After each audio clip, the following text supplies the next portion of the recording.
নমস্কার। আজকে আমার ছোট্ট নিবেদন কবিগুরু রবীন্দ্রনাথ ঠাকুরের 2 বিঘা জমি থেকে। শুধু বিঘে 2 ছিল মোর ভুঁই, আর সবই গেছে ঋণী।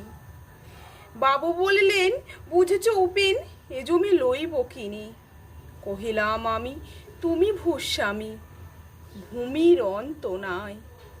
চেয়ে দেখো মোর, আছে বড় জোর, মরিবার মতো ঠাঁই।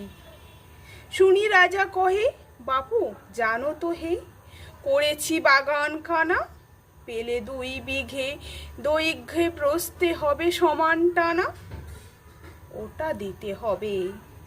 কহিলাম তবে বক্ষে জুড়াইয়া পানি, সজল চক্ষে করুণ বক্ষে গরিবের ভিটে খানি। সপ্তপুরুষ যেথায় মানুষ, সে মাটি সোনার বাড়া, দৈন্যের দায়ে